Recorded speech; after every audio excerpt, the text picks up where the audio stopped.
The cost of living crisis continues to be the biggest talking point in most homes in Australia.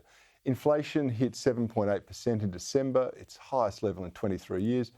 And meanwhile, the ALP's National Secretary has told Caucus earlier this month that the cost of living issue must be the government's primary focus. There's even a parliamentary cost of living inquiry underway. Senator Dean Smith is on that committee. I'm delighted to say he joins me now. Senator, thank you for joining me on Bernardi.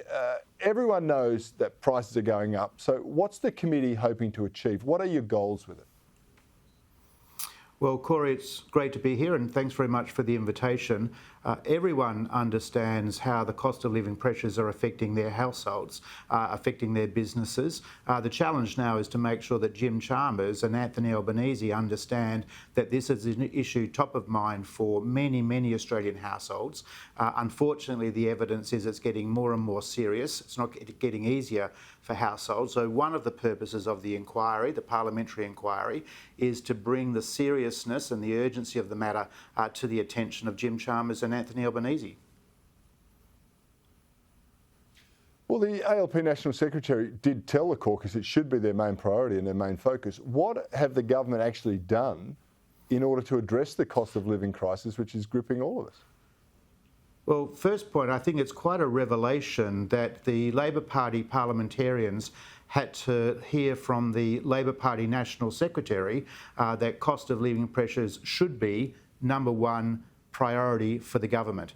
That sort of suggests that the ALP National Secretary was alluding to the fact that the government might have some alternative priorities.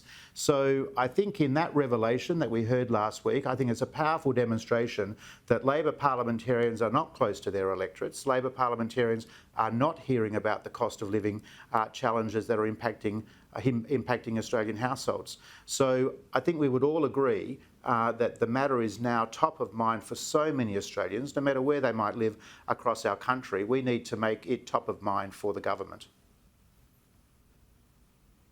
Yeah, Senator, I've got to tell you, one thing that is top of mind for a lot of people is the government's broken promise on energy policy. Now they're trying to suggest that somehow the $275 muted saving is going to be baked into the system, but it looks like it's a broken system. Is the government going to be held to account? What can it do to reduce the cost of energy for people?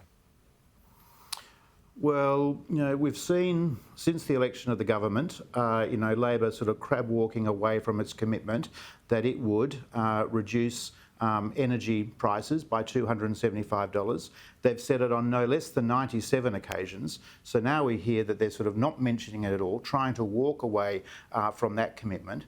We've also heard Labor talking about an energy relief plan, $1.5 billion of assistance for Australian families. We still don't know what that looks like. We don't know when we might see that. We actually don't know what might be the inflationary pressures of a plan like that. In addition to that, of course, the energy broken promise follows, I think, a more significant broken promise. And that was that Anthony Albanese and Jim Chalmers said at the last election, effectively, that life would be easier. Life would be easier for Australian households under Labor. As every day passes, it's looking harder and harder for Labor to be able to fulfil that election commitment.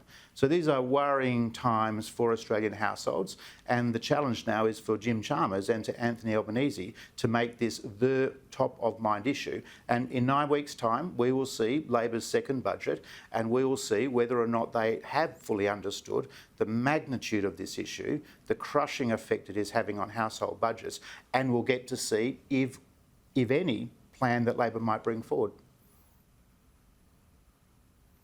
Yeah, we'll watch that with interest. And I have to say, we were watching Senate estimates with interest. There was a lot of focus on a number of things, but some of the stuff that I discovered, the Governor-General apparently was not told about the redesign of the $5 note, where Prince Charles is not going to be on it and replace Her Majesty, or I should say the late Queen Elizabeth II. What's your comment on that?